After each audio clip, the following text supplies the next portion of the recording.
Okay, we're recording.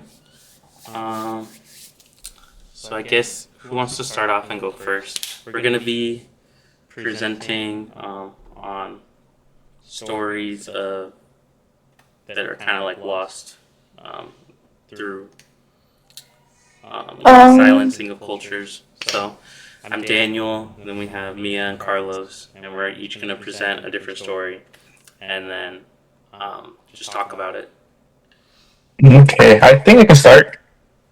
All right. Do you want to screen or do you have any like thing that you want to share that you screen share? Or you just want to talk about it? I can talk about it. Or let me. It's because I'm on my computer. Hold on. Let's see if I can share. Hold on. Sorry. No, you're good. Can you guys see my screen? Yeah. Yeah. Yeah. Okay. I'm gonna go on my docs. Alrighty. So, when we talk about California history, especially in schools, we usually hear of the missions as these peaceful places where native people were taught farming, religion, and civilization. But native Californians' story are often left out. These missions involve forced labor, disease, and displacement, not just within the cultural centers. Thousands of native people lost languages, faced harsh labor, and left communities. Death rates were extremely high indeed. Villages along with ways of life were disrupted entirely, and it's just super insane because before learning about this class and learning about the whole the Native Americans, I didn't really knew anything about it, and it just shocked me. I don't know if you guys agree. But the father Junipero Sierra's figure get freaking hero praise in the main tale, but that ignores the native views, recalling missions, violence plus loss. Though missions buildings are preserved as tourist attractions now, native voices are connected to those spaces are rarely centered. We silence we silence the resilience as well as the survival and cultural memory of California Indian communities by concentrating only on the Spanish or Catholic side of the story. An important question is what stories are silent because it helps recenter history natives and perspectives, native perspectives. These perspectives view native people as much more than just victims in the mission system since they recited, adapted, and continue to carry their traditions forward as today. And that's my part. Awesome. Yeah. Yeah. Honestly, I didn't really know a lot of the history before the class. I feel like I don't know if you guys had like the little project when you were in elementary school to Yeah. like build it, but I mean they don't really talk about all that stuff. Even a lot of my family are like um, very Catholic, so Hmm. Yeah. they never really talk about that stuff and what they did to the Native American people in order to build, all the missions in California. So it's really sad, but Yeah. Yeah. I had a it's one of those things. class last year when I went to San Marcos, and it was focused on the Native Americans. So I kind of already knew before I took the class that like what really happened.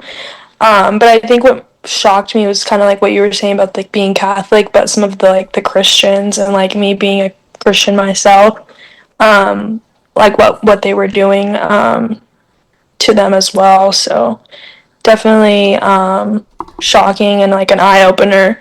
Yeah. That how some people can really be even if like they have a certain label. So yeah. Yeah. I agree. Me too.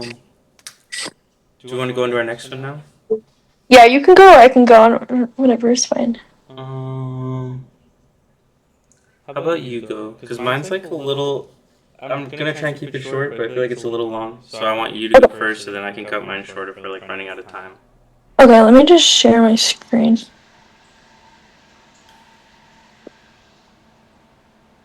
Can you guys see it? Oh, no. Yeah, I can. Yes. Okay, so I know I had chose a different story, but I changed it last minute. I chose They Want to Erase History. It's a tax on public history in American national parks. I switched it because this one was published just in 2025, a couple months ago. So it's basically about the author. He was going through this national monument in California at the Muir Woods National Monument, and he talks about how he was just having randomly passing through this hike, and while he was passing through, he noticed that all of the signage on each of these sites had been taken down. And normally when you're going through a national park or something like that, those signage kind of give you context on what was going on there, or what the story was behind it. So he got curious about it. He asked one of the park rangers, "Hey, why is there no signage?" And they basically said that the park was trying to erase history. So obviously he was shocked because someone that worked there had even said that to him. They took down signs for the Black Lives Matter. They even took down the story of the California missions, which included the enslavement and the genocide. And they replaced it with the California Land Act to try to distinguish that they were allowed to take the land of the Native Americans, instead of saying or showing or talking about what they really did before the act. So certain things like this started to make Keith wonder what the stories were really like. Just like in our textbooks, how we were talking about earlier, this class has made us wonder what the real story is, and ultimately what we tell other people as well, and who that makes us. So he also mentioned in the story that firsthand he was a park ranger at another historical park, and that they were also taught to silence history in certain stories. So it wasn't just in that certain monument that he had went by, it was also another park. So it just goes to show that this wasn't just a one-time thing. Like, this is very continuous in our society today, to silence stuff like this, and specifically the Native Americans. After reading the story, just shows that we have been silencing our history, and that we may be doing this to protect our identity and how people think of the United States and California, and we're just basically trying to preserve the way people look at us, because we don't want people to know the truth, because the truth is bad. So I think I got from this that a lot of the things in California, and a lot of the parks and the museums and stuff like that, probably is 90% incorrect and not true. So I think people need to maybe go in more with an open mind when going to these places to learn. Yeah, totally. Yeah, I think it's interesting. I feel like one of the things I learned in researching mine is the government kind of doesn't talk about it, and they want to like erase it and like sweep it under the rug, but they were actually like actively involved. Like, they're paying out millions of dollars to bounty hunters to go and kill Native American tribes, which is crazy. But I think the government is always involved secretly in just about anything that goes on, unfortunately. Yeah. It's super sad just to know the fact that, like, people were here, like, the natives were here before anybody, almost, and it's just the people with power came and kind of, like, it just sucks to, like, witness that from back then, and it's kind of witnessing to this day how it's happening, and it's just so sad that it's to this day is still happening to a lot of people. Yeah. I agree. Yeah. All right. Let's stop that. Okay. I'll share my screen.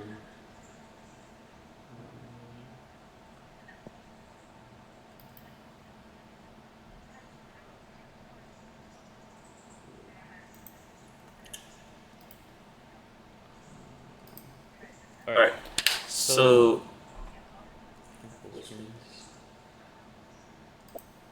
for now. So my presentation is on Ishi. They often referenced him as the last wild Indian. His tribe, he was part of the Yahi tribe, which is a subset of the Yana tribe. And then my PowerPoint is pretty much just links after this. So we're just going to go through a couple of them, like breeze through them and we'll talk about it. Is this a good one to start? Okay. So in August of 1911, a starving Native American man walked out of the Butte County wilderness into Oroville and became an instant journalistic sensation. He was identified by UC anthropologists Alfred Kroeber and T.T. Waterman as the last of a remnant band of Yahi people native to the Deer Creek region. The UC anthropologists immediately went north to Oroville and brought him back to live on the Fernandez campus, giving him the name Ishi, which meant man in the Yahi language. During the next 4 years, anthropologists and physicians UC would learn much from Ishi as he demonstrated his tool-making and hunting skills and spoke his tribal stories and songs. Newspapers frequently referred to Ishi as the last wild Indian, and the press was full of anecdotes referring to Ishi's reaction to 20th century technological wonders like streetcars, speeders, airplanes. His writings, Waterman respectively noted Ishi's gentleman list, which lies outside of all training and is an expression of inward spirit. I thought this is kind of weird because they talked about it a few times. He wasn't like a part of, I guess, like normal culture, like mainstream culture, but they're like act surprised that he would be like a good person almost. And I feel like that's kind of shows how they viewed Native Americans and Indians. Because why is it so like crazy that he would be a gentleman? Like he was still raised by, other people and their culture. I don't know if that makes sense, but I just thought that was weird. Yeah. I think they all like portrayed them as, savages, like they said, and once one thinks that, I felt like they were all kind of influenced by it. So it was kind of just their like identity, I guess, at that time, unfortunately. Mm-hmm. And then this kind of just outlines it. So 1840, approximately 400 Yahi people exist in California. Total Yana people estimated at 1,500. 1849, the California Gold Rush begins. Ishi's birth is estimated to be around 1860.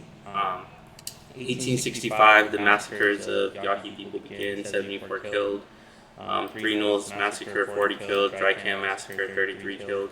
And I watched like a lot of videos about him, and they even had like bounty hunters that were like getting paid a bunch of money to go and like kill their tribes, and they viewed them as heroes.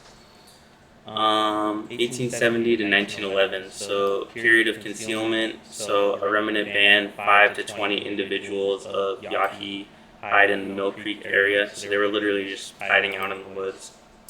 November 10, 1908, surveying party surprises a band of 4. Ishi escapes and hides. Out of curiosity, the surveyors take tools and artifacts from the camp. October 1910, T.T. Waterman leads an expedition into the Mill Creek area to attempt to find the lost band of Indians. Finds incontrovertible evidence of their existence in a wild state, no contact made. So basically they saw the surveyors, and then they got scared, obviously because they were getting murdered. That's their last memory of interactions with Western people. And so they ran away, but a lot of them were like elderly and stuff. So pretty much everyone passed away, and then Ishi was like in the woods alone by himself for like 2-3 years. Ishi walks out of Butte Canyon Wilderness into Oroville. T.T. Waterman brings Ishi to San Francisco, and then basically they had him as he was starving to death, and then they fed him, and then they had him as like an exhibit in the Museum of Anthropology, and people would come and like see him.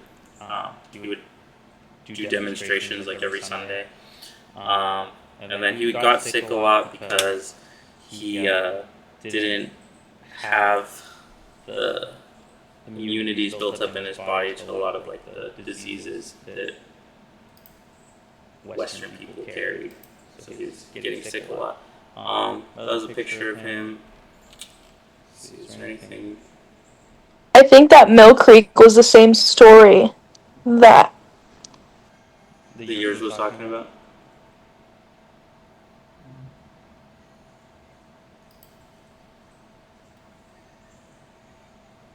Let me see if I can rejoin.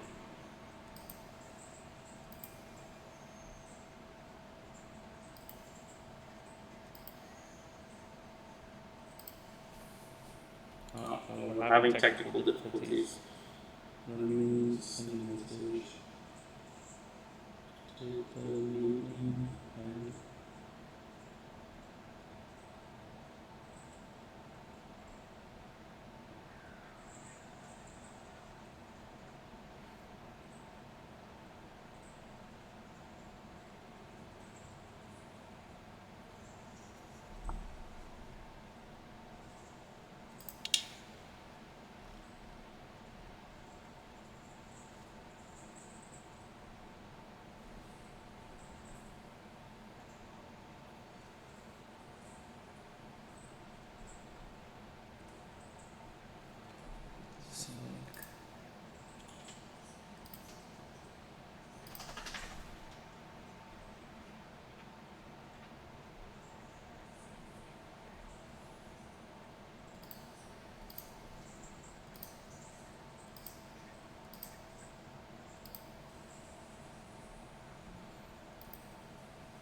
alright, we're getting back in there.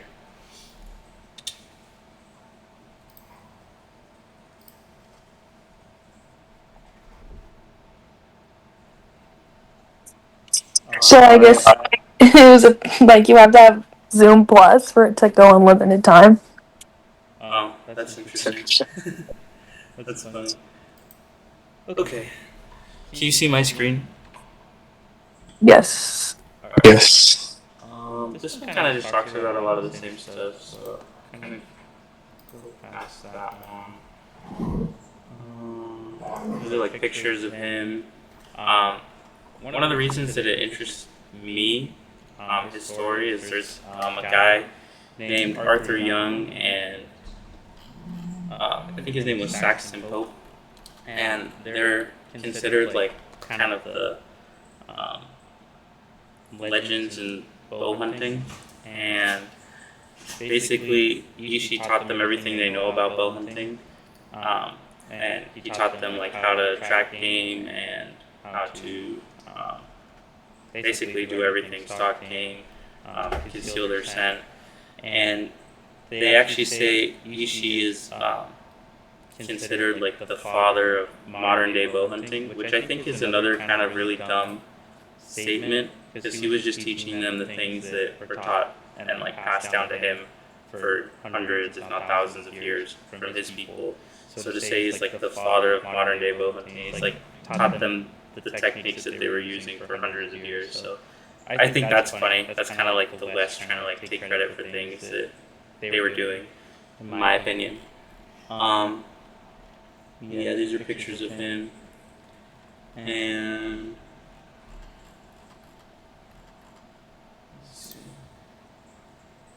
he's like in the Archery Hall of Fame. And then, yeah, these are just all talking about like